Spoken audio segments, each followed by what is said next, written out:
मंजिलें भी जिद्दी है, रास्ते भी जिद्दी है। मंजिलें भी जिद्दी है, रास्ते भी जिद्दी है। हमें मंजिल जरूर मिलेंगे मेरे दोस्त, क्योंकि हम सबका इरादे भी जिद्दी है। तो दोस्तों, जैक स्मार्ट क्लासेस पर आपका स्वागत है। तो आज का इस वीडियो में आपके लिए हम क्लास 10th का मैथ का कुछ मोस्ट इंपोर्टेंट वीवीआई क्वेश्चन लेके आए हैं, जो आपके लिए काफी इंपॉर्टेंट है। आप पिछले 5-6 महीने से पढ़ते चले आए हैं, तो क्या आप इतना दिन तक सोचना पड़ेगा ना कि हम जो पिछले 5-6 महीने से हार्ड वर्क किए, जो इतना पढ़े, क्या हम जाने किस लेवल तक हम है। तो खुद को जांचना भी जरूरी है। तो अब आपका हार्ड वर्क खत्म हो गया, अब आया बारी आपका स्मार्ट वर्क का। तो आप खुद को जांच लीजिए। यहाँ से आपके लिए हम क्वेश्चन लाए हैं, वहां से आपका एग्जाम में बार बार क्वेश्चन पूछा जाता है जहां से। तो चलिए देखते हैं क्या है आपका पहला क्वेश्चन। तो दोस्तों, पहला क्वेश्चन आपके लिए क्या है। तो पहला क्वेश्चन है कि 5 सेंटीमीटर त्रिज्या और 10 सेंटीमीटर ऊंचाई वाले बेलन का आयतन होगा। तो ये काफी आसान क्वेश्चन है, तो ये आपको बनाइए। देखिए यहाँ पे क्या बोला है, 5 सेंटीमीटर त्रिज्या और 10 सेंटीमीटर ऊंचाई वाले बेलन का आयतन होगा। आपका बेलन का आयतन पूछा गया है, तो ये काफी आसान क्वेश्चन है। आप इस क्वेश्चन को बना के देखिए। अगर नहीं बनेगा तो हम फिर बताएंगे ही, हम तो बताएंगे ही, लेकिन आप खुद पहले बना के देखिए। वीडियो को रोकिएगा और फिर बना के देखिएगा। नहीं बनेगा तो फिर वीडियो को आप देखिएगा। तो आप अपने को जांच पाएंगे ना कि हम किस लेवल तक है। हमको आता है, जो इतना दिन से हम हार्ड वर्क किए, तो हम कितना सीखने को हमें मिला। तो सबसे पहले आपके लिए हम आसान क्वेश्चन लेके आए हैं, फिर इससे हार्ड क्वेश्चन लेके आए हैं। तो सबसे पहले हम लोग आसान क्वेश्चन को करेंगे, फिर धीरे धीरे हार्ड क्वेश्चन की ओर चले जाएंगे। त्रिज्या और 10 सेंटीमीटर ऊंचाई वाले बेलन का आयतन क्या होगा। इसका आयतन पूछा गया। देखिए आपका एक क्या है, यहाँ पे एक आपका बेलन है। क्या एक बेलन है। इस बेलन का जो है, देखिए आपका एक इस तरह से बेलन है। क्या बोला है कि 5 सेंटीमीटर त्रिज्या, 5 सेंटीमीटर बेलन जो है ना, इस बेलन का 5 सेंटीमीटर त्रिज्या, जो इधर से इसका बीच का केंद्र बिंदु से इधर जो रहता है, इसे आर से हम लोग प्रेजेंट करते हैं। ये त्रिज्या कितना है ये आपका, तो 5 सेंटीमीटर दिया गया है। और क्या बोला है कि 10 सेंटीमीटर ऊंचाई वाले बेलन है। ये बेलन है, ये कितना, इसका ऊंचाई जो है, इस बेलन का ऊंचाई कितना है, तो यहाँ पे आपका 10 सेंटीमीटर है।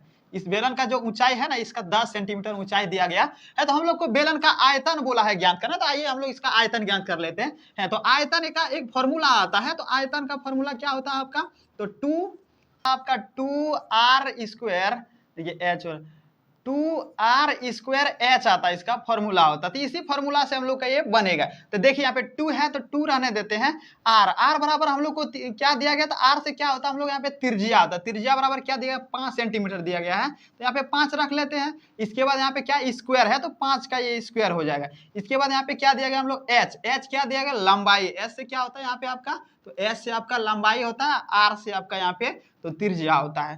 तो लंबाई हम लोग को यहाँ पे क्या दिया गया, 10 सेंटीमीटर दिया गया, यानी कि गुना में है, तो इसको 10 सेंटीमीटर रहने देते। देखिए यहाँ पे 2 है, 2 रहने देते हैं। अब यहाँ पे क्या है, 5 है, और यहाँ पे क्या स्क्वायर है, तो 5 का स्क्वायर करेंगे कितना हो जाएगा, यहाँ पे आपका 5 है, 25 हो जाएगा। 5 का स्क्वायर करेंगे 25 हो जाएगा। यहाँ पे 10 है, 10 रहने देते हैं। तो यहाँ पे देखिए 2 गुना 5 करेंगे, 2 गुना 25 करेंगे तो कितना हो जाएगा, यहाँ पे आपका 50 हो जाएगा। यही ना होगा, 2 गुना 25 करें 50 हो गया। यहाँ 10 है, 10 रहने देते हैं। अब देखिए 50 गुना 10 करेंगे हम लोग, तो यहाँ पे कितना आएगा, 225 आपका निकल कर 250 पे 250 सेंटीमीटर, 200 यहाँ पे 50 है, और सेंटीमीटर स्क्वायर में आता है जब भी आता है। हम लोग को क्या बोला था, आयतन ज्ञात करना। हम लोग आयतन क्या निकल करके यहाँ पे आया, तो 250 सेंटीमीटर स्क्वायर आंसर आपको निकल करके आ गया। तो उम्मीद करते हैं ये क्वेश्चन आपको समझ में आ गया होगा। काफी आसान था। जो जो इस चैप्टर को पढ़ा होगा बना लिया होगा, जो जो इसका विरित से है तो बना लिया होगा। चलिए अब देखते हैं हम लोग तो आइए हम लोग देखते हैं दूसरा इससे टफ क्वेश्चन। दोस्तों अब आइए हम लोग देखेंगे दूसरा क्वेश्चन। तो दूसरा क्वेश्चन आपके लिए यहाँ पे क्या दिया गया, यदि एक व्यास के छोर -1 और 5 -1 है, तो उस वृत्त के केंद्र के निर्देशांक होगा। देखिए यहाँ पे हम लोग को क्या दिया गया, एक वृत्त दिया गया है। जैसे कि ये आपका एक वृत्त है, ठीक, एक वृत्त दिया गया है। बोल रहा है क्या, इसका छोर, वृत्त के एक व्यास का छोर, व्यास मतलब इसका बीचों बीच एक लाइन जाता है, इसका बोल रहा है व्यास का एक छोर की, एक छोर इधर का ही छोर है और एक इधर का छोर। ये बोल रहा है व्यास का एक छोर कितना है यहाँ पे, तो 1 है, और माइनस का 1 है और 5 है। यही ना बोल रहा है, यदि एक व्यास का छोर -1 5 है, और दूसरा व्यास का छोर क्या क्या है यहाँ पे, तो 5 और -1 है। इसका क्या है यहाँ पे, 5 और -1 है। तो उस वृत्त के केंद्र के निर्देशांक, इसका वृत्त का केंद्र क्या होता है आपका, यहाँ पे बीच वाला होगा ना, बीच वाला, इसका निर्देशांक यानी कि इस पट्टी और इस पट्टी का हिस्सा हम लोग को बोल रहा है कितना होगा। तो देखिए यहाँ पे केंद्र पूछा है, इसका निर्देशांक यानी कि इधर और इधर का पूछ रहा है। है। तो जब भी इस तरह से दिया हम लोग इसको क्या मान लेते हैं, x1 मान लेते हैं, और इसको y1 मान लेते हैं, और इसको हम लोग क्या मान लेते हैं, x2 मान लेते हैं, इसको y2 मान लेते हैं। यही होगा इसका। इसी तरह से ये बनता है। अब क्या करेंगे हम लोग, x बराबर पहले निकाल लेंगे, इसका x का मान निकाल लेंगे, फिर y का मान। x बराबर क्या होता है यहाँ पे, तो x2,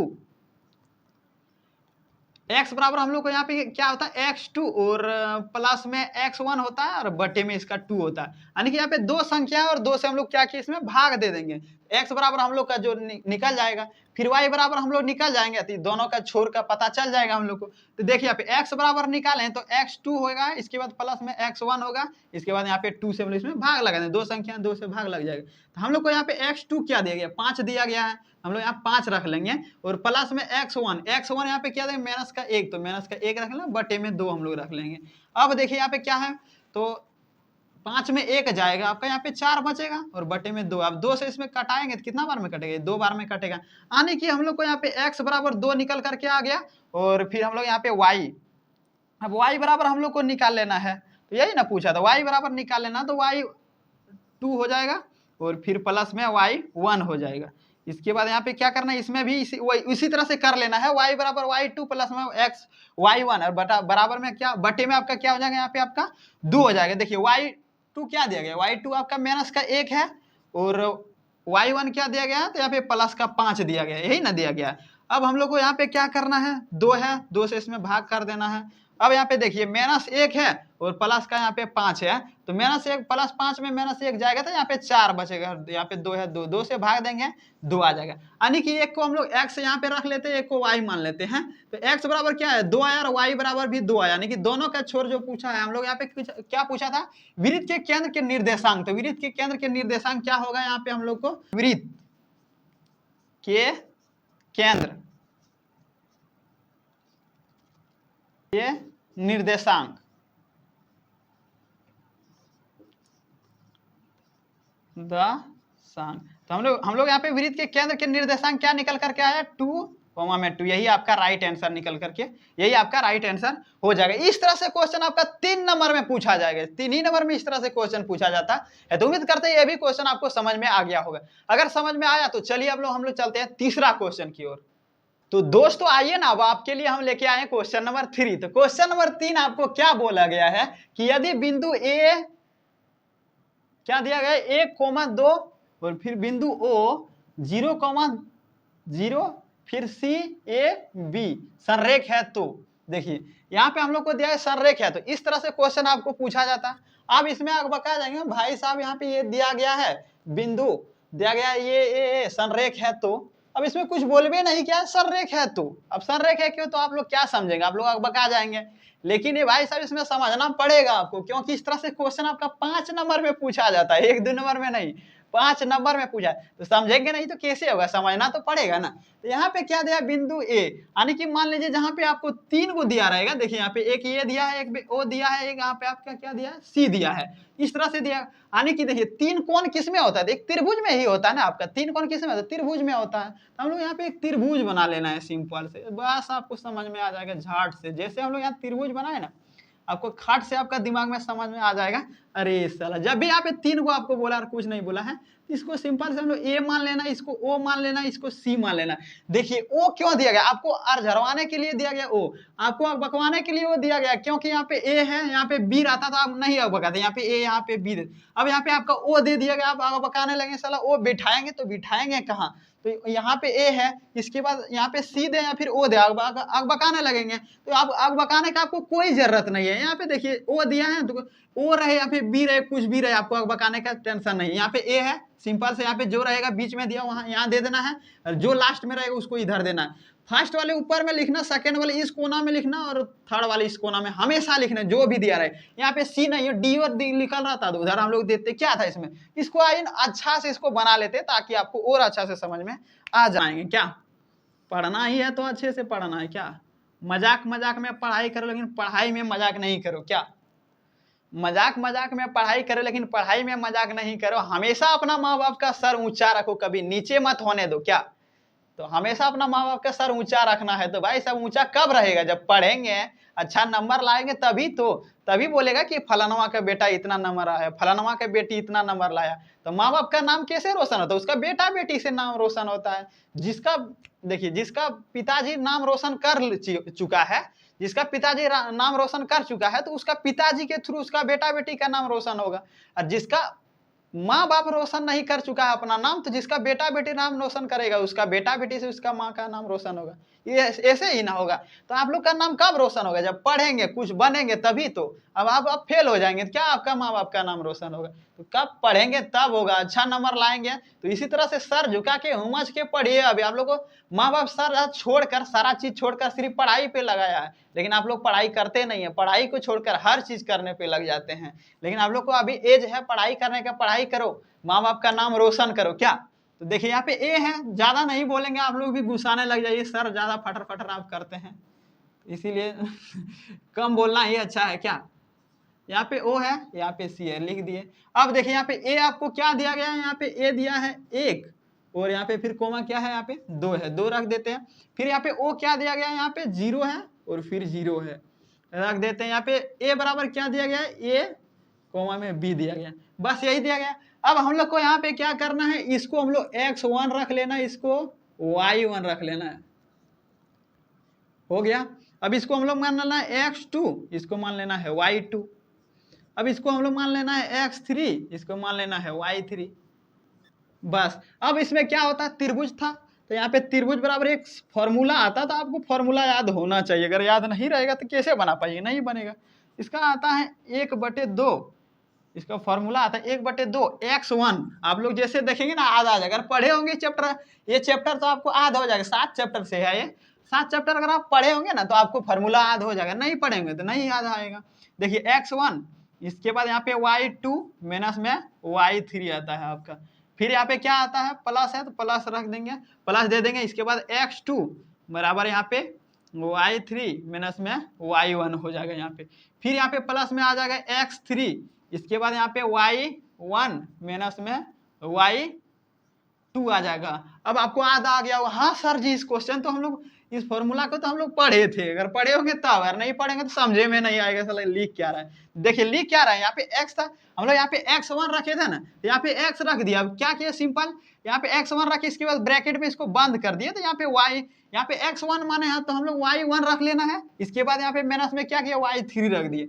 फिर यहाँ पे प्लस दिए, यहाँ पे x2 रखे, तो यहाँ पे क्या किए? y3 यहाँ पे रख दिए पहले, इसके बाद माइनस का y1 रख दिए। जब भी देखिए यहाँ पे x1 रखिएगा ना, तो इसका y छोड़ देना, आपको यहाँ का y को ले लेना है, फिर इधर का y लेना है। जब भी हम लोग यहाँ पे x2 रख दिए, ये y आपको छोड़ देना है, उधर का y ले लेना है, दूसरा तीसरा वाला y ले लेना है, इसको ले लेना है, फर्स्ट वाले ले लेना है। अब हम लोग क्या किए? यहाँ पे x3 रख दिए, x3 ये रख दिए। अब इसका वाला y हम लोग छोड़ देंगे, इसका y ले लेंगे। यहाँ पे 1 ले लिए और फिर यहाँ पे 2 ले लिए। देखिए इसी तरह से करना आपको। इसका x लीजिएगा तो इसका y ले लेना है और इसका लेना है। अगर इसका x लीजिएगा तो इसका y ले लेना है और इसका y लेना है, इसका नहीं लेना है। ठीक, समझ में आ गया होगा। अब फॉर्मूला भी याद हो गया, इसे कुछ भी नहीं। अब एक बार समझ जाइएगा ना तो कुछ भी जान नहीं है इसमें। अब हम लोग को क्या करना है? इसमें बिठा देना है। तो यहाँ पे x1 क्या दिया गया? x1 दिया गया है, 1 दिया है, तो 1 हम लोग रख देंगे यहाँ पे। इसके बाद यहाँ पे y2 क्या है? हम लोग को यहाँ पे 0 है तो 0 रख देते हैं। फिर यहाँ पे माइनस है, माइनस देते हैं। y3 क्या है यहाँ हम लोग को? तो y3 बराबर b है, तो यहाँ पे b रख देते हैं। इसके बाद फिर यहाँ पे प्लस है। अब देखिए यहाँ पे x2, देखिए x2 क्या है? यहाँ पे 0 है तो 0 रख देते हैं। फिर यहाँ पे y3 देखिए, y3 क्या है? b है, यहाँ पे b रख देते हैं। फिर यहाँ पे y1 देखिए, y1 क्या है? यहाँ पे 2 है, 2 रख देते हैं। फिर प्लस है, प्लस दे दिया पे। x3 देखिए, x3 यहाँ पे क्या है? हम लोग को यहाँ पे b है, b रख देते हैं। फिर यहाँ पे y1 देखिए, y1 2 है, 2 रख दिए। इसके बाद माइनस का चिन्ह है, माइनस का चिन्ह लगा देना है। y2 देखिए, y2 कहाँ है? आपका 0 है, यहाँ पे 0 रख देंगे। अब सिंपल इसको ब्रैकेट में बंद कर दीजिए। अब यहाँ पे 1/2 है, 1/2 रहने दीजिए, 1 है, 1 रन। अब इसका ब्रैकेट का हम लोग काम कर लीजिए। अब देखिए 0 में हम लोग क्या करेंगे? -2 करेंगे, यही ना करेंगे भाई साहब? हम लोग 0 में -2 करेंगे तो क्या होगा आपके यहाँ? तो 0 -2 करेंगे तो -2 ही आ जाएगा। और यहाँ पे ब्रैकेट में बंद है तो ब्रैकेट हटाएंगे तो यहाँ पे गुना का चिन्ह आ जाएगा। अब यहाँ पे क्या है? माइनस आपका क्या है? यहाँ पे -b है तो -b रहने देते हैं। 0 में -b करेंगे तो -b रहेगा। इसके बाद प्लस है, प्लस रहने देते हैं। अब यहाँ पे क्या है? 0 है, 0 रख देते हैं। अब देखिए यहाँ पे क्या है? b है, यही ना है आपका? b है और माइनस का आपका यहाँ पे 2 है, तो b में माइनस का 2 करेंगे आपका ये होगा नहीं भाई साहब, तो होगा कैसे? तो माइनस का 2b हो जाएगा, यही ना होगा यहाँ पे। देखिए यहाँ पे b है तो b में -2 तो होगा नहीं, लेकिन -2 नहीं होगा तो यहाँ पे माइनस का माइनस रह जाएगा और b यहाँ पे इसमें सट जाएगा। क्या हो गया? माइनस का 2b। अब माइनस का 2b से हम लोग जीरो में गुना कराएंगे, इसको क्या, इसको हम लोग जीरो में गुना कराएंगे तो जीरो में कोई भी संख्या आप गुना कराइए जीरो ही ला देगा। तो यहाँ पे जीरो सिंपल से आ गया हम लोग को। अब इसको मिटा देते हैं। अब देखिए यहाँ पे क्या है, प्लस है, प्लस रख देते हैं, इसका कहानी आता खत्म। अब यहाँ पे प्लस में b है, b रख देते हैं यहाँ पे सिंपल से। यहाँ पे 2 है, अब 2 में जीरो घटाएंगे 2 ही रह जाएगा, और 2 से हम लोग b में गुना करेंगे, यहाँ पे 2b आ जाएगा, यही ना आएगा, 2b यहाँ पे आ गया। अब बराबर में इधर कुछ नहीं है तो जीरो रख दीजिए, बराबर में इधर जीरो रख देते हैं हम लोग। अब देखिए यहाँ पे क्या, 1/2 सिंपल से रहने दीजिए। अब हम लोग क्या कीजिए, तो ब्रैकेट का काम कर लीजिए। यहाँ पे देखिए 1 गुना -b करेंगे तो यहाँ पे क्या आ जाएगा, -b आएगा। अब यहाँ पे देखिए प्लस है, प्लस तो रहने दीजिए, इसके बाद जीरो है, प्लस में जीरो रहेगा कोई बात नहीं है। अब यहाँ पे क्या है, प्लस का 2 है, प्लस का 2 लिखो या ना लिखो कोई बात ही नहीं है इसका। यहाँ पे ब्रैकेट है, ब्रैकेट बंद, बराबर है, बराबर रख देते हैं। अब 1/2 है, हम लोग ब्रैकेट हटाएंगे, गुना आ जाएगा। अब यहाँ पे देखिए क्या है, माइनस का आपका b है और प्लस का 2b है, यही ना है आपका, माइनस का b है, प्लस का 2b है। अब देखिए हम लोग को यहाँ 1/2 आ गया, प्लस में -b बाय प्लस में आपका 2b आ गया। अब देखिए इसमें करें तो करें क्या, इसमें कुछ हो रहा है, इसमें गुना करवा देते हैं। सबसे पहले गुना का काम होगा, इसके बाद यहाँ पे आपका जोड़ का काम होगा ना। तो इसमें हम लोग गुना करवाएंगे, 1/2 में -b से गुना करेंगे तो यहाँ पे क्या आ जाएगा, -b/2 आ जाएगा, क्योंकि एक गुना -b करेंगे तो -b आएगा, क्योंकि एक यहाँ पे लिखा नहीं जाता है, तो 2 आ गया। अब यहाँ पे क्या आपका प्लस में 2b है, यही ना है आपका, प्लस में 2b है आ गया। अब देखिए यहाँ पे माइनस का 2b है, रहने देते हैं, इसके बाद प्लस में यहाँ पे 2b, यही ना है आपका, हाँ प्लस में यहाँ पे 2b है, ये आ गया आपका। अब यहाँ पे देखिए कोई चीज आपको यहाँ पे नजर आ रहा है, तो बिल्कुल नजर आ रहा है, क्या ये भिन्न का जोड़ में बदल गया। देखिए इसका भी बटे में आपका भूत प्रेत की तरह एक छिपा रहा था, लेकिन दिखता नहीं, ये क्या हुआ आपका भिन्न का जोड़ में बदल गया। अब इसको भिन्न के जोड़ में हम लोग बदल लेंगे। यहाँ पे 2 है, 2 रहने देते, -b है, -b रहने देते, प्लस यहाँ पे दे दिए। अब देखिए यहाँ पे क्या हुआ, हम लोग एक और इसका एलसीएम लिए, 2 और 1 का एलसीएम लिए, 2 आया। अब इसको 2 का हम लोग यहाँ पे क्रॉस मल्टीप्लिकेशन करेंगे, 2 दूनी 4 हो जाएगा, 4 भी होगा, यही ना होगा, 4 भी होगा। अब यहाँ पे क्या करते हैं, अब यहाँ नीचे 2 है, यहाँ पे आपका 4, अब 2 से इसको कटा दीजिए, 2 बार में ये कट जाएगा, यानी कि हम लोग यहाँ पे क्या निकल कर आए, -b और प्लस में यहाँ पे 2b, यही ना आया निकल करके। अब क्या करते हैं हम लोग, यहाँ पे 2b रहने देते हैं, और ये जो आपका b है इसको बराबर का उस पट्टी भेज दे, इसको बराबर का उस पट्टी ले जाएंगे। यहाँ पे 2b है, बराबर का उस पट्टी लेंगे, b में प्लस में आ जाएगा, यहाँ माइनस में था। अब यहाँ पे इसका आंसर क्या आएगा, यही इसका राइट आंसर आ जाएगा। अब आपको ये समझ में नहीं आ रहा है क्वेश्चन लाए तो लाए का, इस तरह से क्वेश्चन आपका देखिए, इसी को इस आउट ऑफ सिलेबस कहा जाता है, और इस तरह से कभी कभी आपका एग्जाम में पूछ लिया जाता है। एक पूछा था इसीलिए हम यहाँ पे उठा के लाए हैं, बिना पूछा नहीं लाए हैं, उठा के लाए, इसको पूछा था इसीलिए। अब इसी तरह से क्वेश्चन में आप लोग बोलते हैं आउट ऑफ सिलेबस, आपका क्वेश्चन ये है कहाँ से, चैप्टर 7 से है, लेकिन ये चैप्टर आपको वृत्त का चैप्टर से दिया गया है। यदि बिंदु इतना इतना बड़ा, आप लोग इस फॉर्मूला को याद किए होंगे तो आपको याद आता होगा, तो इसी से रिलेटेड क्वेश्चन है, उसी से रिलेटेड, ये किताब से आपका उठाया हुआ नहीं है, मतलब है आपका उसी से रिलेटेड, हाँ खाली क्वेश्चन इसका चेंज कर दिया है। इस तरह से अगर आप जानते हैं तो आराम से आप बना सकते हैं फॉर्मूला बैठा के, इसीलिए आप लोग को माइंड चेक करने के लिए दिया जाता है, और 1-2 नंबर नहीं 5 नंबर में पूछा जाता है। तो अब चाहो तो स्क्रीनशॉट ले सकते हैं इसको, फिर बाद में आप प्रैक्टिस कर लीजिएगा, हो जाएगा। उम्मीद करते हैं ये भी क्वेश्चन आपको समझ में आ गया, समझ में आया तो चलिए देखते हैं आपका नेक्स्ट क्वेश्चन, चौथा क्वेश्चन। तो चौथा क्वेश्चन आपका यहाँ पे क्या दिया गया है कि एक वृत्त के चतुर्थांश का क्षेत्रफल ज्ञात कीजिए जिसका परिधि आपका 22 सेंटीमीटर दिया गया है। हम लोग को यहाँ पे क्या बोला, एक वृत्त के चतुर्थांश का क्षेत्रफल ज्ञात करने बोला है, जिसका परिधि क्या है आपका यहाँ पे 22 सेंटीमीटर है। तो हम लोग को यहाँ पे एक वृत्त दिया गया है, पेन चेंज कर लेते हैं। यहाँ पे हम लोग को क्या है, एक वृत्त दिया गया है, वृत्त, इसका चतुर्थांश ज्ञात है। चतुर्थांश क्या होता है, देखिए वृत्त के बीच में जो दोनों तरफ लाइन होता है ना, जो 4 भागों में बांटा रहता है, इसी को चतुर्थांश कहा जाता है। तो हम लोग यहाँ पे परिधि क्या दिया गया, 22 सेंटीमीटर दिया गया, यही ना, परिधि बराबर हम लोग यहाँ पे 22 सेंटीमीटर दिया गया, इसका क्षेत्रफल हम लोग को ज्ञात करने बोला है। तो सबसे पहले परिधि का एक फॉर्मूला आता है, वृत्त का जो परिधि होता है ना, वृत्त का परिधि का एक फॉर्मूला आता है, वो क्या होता है, 2πr होता है। 2 पाई, तो इसका फॉर्मूला आता है 2 पाई आर होता है यहाँ पे, और बराबर में हम लोग को 22 दिया गया है। वृत्त का परिधि 2 पाई आर है, यहाँ पे 2 पाई आर रख लेते हैं, और परिधि हम लोग को यहाँ पे पहले से दिया गया है कितना, 22 सेंटीमीटर दिया गया, 22 सेंटीमीटर। अब इसका हम लोग सॉल्व कर लेते हैं, तो इसमें क्या हम लोग त्रिज्या निकालने बोला है, क्योंकि परिधि दिया गया है, हम लोग को क्षेत्रफल निकालने बोला था, त्रिज्या निकालेंगे तभी होता है। हम लोग त्रिज्या किससे प्रेजेंट करते हैं, तो आर से प्रेजेंट करते हैं, तो त्रिज्या हम लोग निकालेंगे, तो यहाँ पे 22 था, 22 रहने देते हैं, 2 और पाई है, इसको नीचे इस बराबर का इस पट्टी भेज देते हैं, तो हम लोग को आर निकल जाएगा, क्योंकि यहाँ पे 2 पाई आर है, आर इसको हम लोग आर निकालना है, तो दोनों को उस पट्टी कर देंगे, तो यहाँ पे गुना में था, यहाँ पे भाग में आ गया। अब 22 से 2 को कटा दो, यानी कि 2 से 22 को कटा दो, कितना बार में कटे, 11, 11 बटे क्या आ गया हम लोग यहाँ पे पाई निकल करके आ गया, यानी कि आर बराबर क्या निकल करके आया, 11 बटे पाई ना, तो आर बराबर 11 बटे पाई निकल करके आया।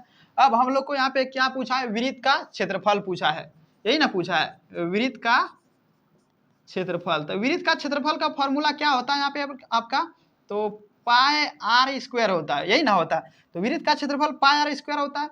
और हम लोग को यहाँ पे क्या दिया गया कि वृत्त के चतुर्थांश का क्षेत्रफल पाई आर स्क्वायर, चतुर्थांश का है, किसका है, चतुर्थांश का है, तो इसका बटे में 4 लग जाएगा आपका, क्योंकि चतुर्थांश का क्षेत्रफल पूछा है, यहाँ पे 4 से भाग दे देंगे तब निकल जाएगा, यानी कि वृत्त का क्षेत्रफल निकालेंगे किसी एक का निकल जाएगा, किसी एक का निकलेगा, लेकिन हम लोग को पूछा चारों का निकालना है, तो 4 से भाग देना पड़ेगा तभी निकलेगा। अब यहाँ पे देखिए पाई है, आर स्क्वायर है, यहाँ पे 4 है, अब यहाँ पे देखिए हम लोग आर स्क्वायर, यहाँ पे पाई है तो पाई रहने देते हैं। अब यहाँ पे देखिए आर के जगह पे क्या है, आर का मान हम लोग यहाँ पे निकाले थे 11 बटा क्या है, पाई है आपका ना, हाँ 11 बटा यहाँ पे पाई है, तो यहाँ पे निकाले थे, तो क्या देखिए यहाँ पे आर के जगह पर 11 बटा पाई रख देंगे, 11 बटा पाई रख देते हैं। इसके बाद इसका स्क्वायर है, आर का स्क्वायर है, तो इसका भी स्क्वायर करना पड़ेगा, और बटे में 4 है, 4 रखना पड़ेगा। अब देखिए यहाँ पे क्या करना पड़ेगा, यहाँ पे पाई है तो पाई रहने देते हैं, अब इसका स्क्वायर करेंगे, इसका भी स्क्वायर करेंगे, तो एक काम करते हैं, इसको हम लोग इस तरह से लिख सकते हैं, जैसे कि यहाँ पे 11 है और बटे में पाई है रहने देते हैं, फिर यहाँ पे इसको गुना में 11 बटे में पाई, इसको 2 बार तो लिख सकते हैं, पाई इस तरह से लिख सकते हैं, और बटे में इसका 4 है, 4 रहने देते हैं। लेकिन एक काम क्या करते हैं हम लोग, बटे में इसका 4 है ना, पाई का बटे में 4 है, तो हम लोग यहाँ पे 4 रहने देते हैं। एक काम इसमें करते हैं, क्या करते हैं, देखिए यहाँ पे जैसे पाई है, इस पाई को हम लोग मिटा के, पाई का मान आपका क्या होता है, तो पाई का मान यहाँ पे 7 बटा 22 होता है, यही ना होता है, तो यहाँ पे 22 रख देते हैं, और बटे में देखिए 7 बटा 22 में लिखते हम लोग 7 बटा 22 लिखेंगे, यहाँ पे 7 आएगा, नीचे में आपका 22 आएगा। एक काम करते हैं हम लोग, देखिए ये जो 22 है आपको यहाँ पे, तो यहाँ पे 22 रहने देते, साथ में गुना में आ जाएगा, इस बटे में इसको चेंज करेंगे जैसे, तो यहाँ पे गुना में आ जाएगा। अब यहाँ पे क्या है, ये आपका 4 है, और यहाँ पे आपका 7 बटा 22 है, यहाँ पे 11 है। अब देखिए पाई से पाई आपका खत्म हो गया, पाई से पाई आपका खत्म हो गया, और यहाँ पे क्या है आपका 11 है, यहाँ पे 22 है, 11 से कटेगा 22, तो बिल्कुल कटेगा, कितना बार में कटेगा, 2 बार में कटेगा। नीचे आपका 4 बचा, यहाँ आपका 2 बचा, ऊपर में 11 बचा, यहाँ आपका 7 बचा, तो हम लोग देखिए 11 गुना 7 करेंगे तो यहाँ पे 77 आ जाएगा, और नीचे में आपका 4 गुना 2 करेंगे तो कितना होगा आपका 8 आ जाएगा, यही ना आएगा। समझ में आया इस जगह क्या किए, देखिए यहाँ पे पाई था, यहाँ पे पाई रख दिए, इसका स्क्वायर करते इसको 2 बार लिख दिए, स्क्वायर ना करके 2 बार लिख दिए, यहाँ भी 11 बटा पाई लिख दिए, यहाँ भी 11 बटा पाई लिख दिया, पहले से 4 था, इसका नीचे 4 लिख दिए। अब क्या किया, यहाँ पे पाई था, पाई का मान लिख दिए, यहाँ पे पाई का मान 22 बटे 7 होता है ना, तो हम लोग क्या किए 22 नीचे लिख दिए, तो इसको जो बीच में इसका 7 लिखा था इसको गुना में चेंज कर दिए, इसको ऊपर कर दिए।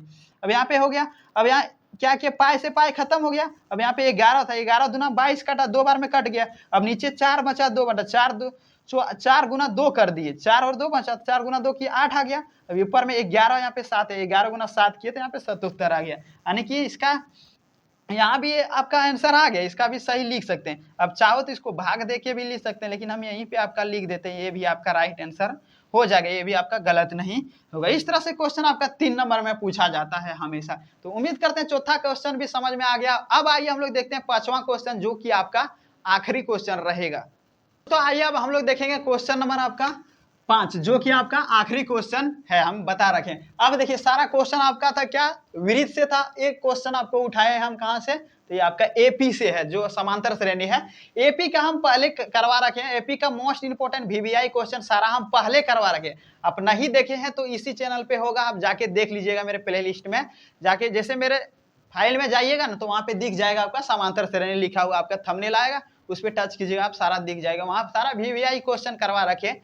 तो एक क्वेश्चन था ये VVI काफी था, ये आपका छूट गया था वहां से, तो इसीलिए इसमें इसको डाल दिए। तो यहाँ पे आप देख सकते हैं क्वेश्चन क्या है कि यदि किसी AP का दूसरा पद 13 है और पांचवा पद आपका यहाँ पे क्या है तो 7,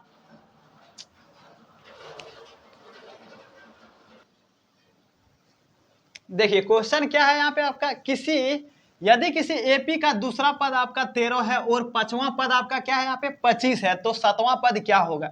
देखिए यहाँ पे हम लोग AP दिया है, AP का दूसरा पद यहाँ पे हम लोग को दिया गया है।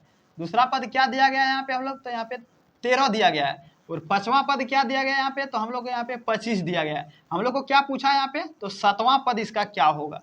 सातवां पद हम लोग को यहाँ पे पूछा गया है, इसका सातवां पद क्या होगा। तो आइए हम लोग यहाँ पे सॉल्व कर लेते हैं। देखिए इस तरह से क्वेश्चन में आपको क्या बताए थे हम, तो पहला पद और दूसरा पद जैसे है, यहाँ पे क्या हम लोग को A+, यहाँ पे क्या बोला है, दूसरा पद दिया गया है ना, दूसरा पद यहाँ पे 13 दिया गया, हम लोग इसको इस तरह से भी लिख सकते हैं, और पांचवा पद हम लोग यानी कि A5 बराबर इस तरह से भी हम लोग 25 लिख सकते हैं। हम लोग को यहाँ पे दूसरा पद दिया गया, आपको क्या बोले थे हम, दूसरा पद जैसे निकालना है A2 निकालना हम लोग को, तो यहाँ पे क्या होता है A+ में D होता है, यही ना होता है A+ में D, तो यही पूछा है दूसरा पद, यहाँ पे A+ में D रख देंगे और बराबर में आपका यहाँ पे 13 है, 13 रख देते हैं। इसे हम लोग क्या करेंगे, समीकरण 1 मान लेते हैं, इसे हम लोग समीकरण 1 मान लिए। अब देखिए यहाँ पे पांचवा पद पूछा है, तो पांचवा पद क्या होता है A5 होता है, A5 से 1 कम करेंगे तो ये 4D हो जाएगा, A+ में 4D, यहाँ पे 25 है, 25 रख देते हैं। यहाँ पे समीकरण इसे हम लोग 2 मान लेते हैं। अगर यहाँ पे ये समझ में नहीं आया आपको 4D कहाँ से लाए 5D कहाँ से लाए, वो वाला वीडियो जाके आप जरूर देख लीजिए, वहां सारा आपको अच्छे से समझा दिए हैं। तो देखिए यहाँ पे क्या कैसे आया, तो यहाँ पे जब भी आपका A+ में 5 रहेगा ना, ऐसे जब आपको पांचवा पद पूछा रहेगा तो हमेशा 1 घटा के लिखना पड़ता है, A+ में 4AD यहाँ पे आपको लिखना पड़ेगा इस तरह से, या फिर इसे फॉर्मूला आता है nवां पद, उससे वहां से भी बना सकते हैं, AN से आप बना सकते हैं, लेकिन आपको हम शॉर्ट में बता रहे हैं। तो आप देखिए यहाँ पे क्या करेंगे, समीकरण 1 में हम लोग क्या करेंगे, समीकरण 2 को घटा देंगे, समीकरण 2 को घटाने पर समीकरण 1 में समीकरण 2 घटा दिए, A+ में आपका D था और यहाँ पे 13 था, 13 रख दिए, A+ में 4D है, इसके बाद यहाँ पे 25 है, 25 रहने दे। देखिए यहाँ पे भी माइनस हो जाए, यहाँ पे माइनस का, क्योंकि हम लोग घटाएंगे तो यहाँ पे माइनस का चिन्ह, देखिए A से 1 आपका खत्म हो गया, माइनस है माइनस दे देते हैं। यहाँ पे 4D है, यहाँ पे 1D है, तो 4D में 1D जाएगा, आपका 3D बचेगा, और यहाँ पे आपका 25 है, माइनस का माइनस दे देते हैं, 25 में आपका 13 जाएगा, 5 में 3 जाएगा 2 और 1 में 1 जाएगा 1, यानी कि 12 बचेगा।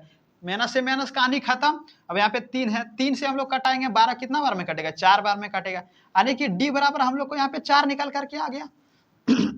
अब हम लोग को क्या निकालना है, A निकालना है, D निकल गया, अब A निकालेंगे तब हम लोग यहाँ पे सातवां पद आसानी से निकल जाएगा। अब यहाँ पे हम लोग A निकालने के लिए क्या करना पड़ेगा, D का मान समीकरण 1 में रख देंगे, तो यहाँ पे लिखते हैं D का मान समीकरण 1 में रखने पर, समीकरण 1 में रख देते हैं। आप देखिए समीकरण 1 क्या है आपका, A+ में D का मान यहाँ पे 4 है तो 4 रख देते हैं, 13 है 13 रख देते हैं। अब देखिए यहाँ पे A है तो A रहने देते हैं, A है तो A रहने देते हैं, यहाँ पे 13 है 13 रहने देते हैं। अब देखिए क्या है, ये बराबर का उस पट्टी हम लोग 4 करेंगे तो यहाँ पे माइनस का 4 आ जाएगा, क्योंकि यहाँ पे प्लस का था। अब 13 में 4 घटाएंगे 9 बचेगा, यानी कि हम लोग को A के मान 9 निकल करके आया और D का मान यहाँ हम लोग को 4 निकल करके आया है। और हम लोग को यहाँ पे पूछा क्या है, तो सातवां पद पूछा है, यानी कि A7 पूछा है, यही ना पूछा है, A7 पूछा है, तो हम लोग A7 बराबर क्या करेंगे, इसमें 1 घटा लेंगे, A+ में आपका 6D हो जाएगा, यानी कि A+ में 6D होगा। तो आप देखिए यहाँ पे A का मान हम लोग 4 है, तो A का जगह पे यहाँ पे हम लोग 4 बिठा लेते हैं, इसके बाद प्लस है प्लस देते, 6 है 6 रहने देते हैं। D है, D के स्थान पे हम लोग को यहाँ पे क्या देखिए, A के स्थान पे यहाँ पे 9 है आपका, 9 रख लेते हैं, D के स्थान पे आपका 4 है, यहाँ पे D के स्थान पे गुने में यहाँ पे हम लोग क्या करेंगे, 4 रख लेंगे। अब देखिए 9 है तो 9 रहने देते, प्लस है प्लस देते, 4 को 6 गुना 4 करेंगे तो कितना आ जाएगा, 6 चौक 24 आ जाएगा, यही ना 24 आएगा। इसके बाद A7 बोला है ना, तो A7 बराबर, अब देखिए 24 में 9 जोड़ेंगे कितना होगा, यहाँ पे 4 और 9 कितना हो जाता है, यहाँ पे 4 और 9 यहाँ पे 13 ना, 13 के 3 हासिल रहा 1, यानी कि 3, यानी कि 33 निकल करके आया। वही पूछा था यहाँ कि यदि किसी AP में दूसरा पद आपका 13 है और पांचवा पद आपका यहाँ पे 25 है, तो सातवां पद क्या होगा, तो सातवां पद आपका यहाँ पे 33 निकल करके आएगा। यहाँ पे क्या निकल करके आया, सातवां पद बराबर 33 होगा। ये आपका राइट आंसर हो गया। तो उम्मीद करते हैं सारा क्वेश्चन आपको आसानी से समझ में आया। अब समांतर श्रेणी को पढ़ना चाहते हैं तो आगे वाला वीडियो जाके मेरा देख लीजिएगा, पीछे में होगा या फिर नीचे आपका आ गया होगा, थोड़ा सा वीडियो ऊपर कीजिए ना, देखिए नीचे में दिख जाएगा आपको। और नहीं दिखेगा तो मेरा प्ले लिस्ट में जाइए और जाके देख लीजिए आप वहां से आसानी से। अगर समझ में आया तो एक लाइक जरूर कीजिएगा, मेरे चैनल पे न्यू है तो सब्सक्राइब जरूर कर लीजिएगा, क्योंकि आपके लिए हम इसी तरह से VVI question, most important question लेके आते रहते हैं। तो फिर मिलेंगे।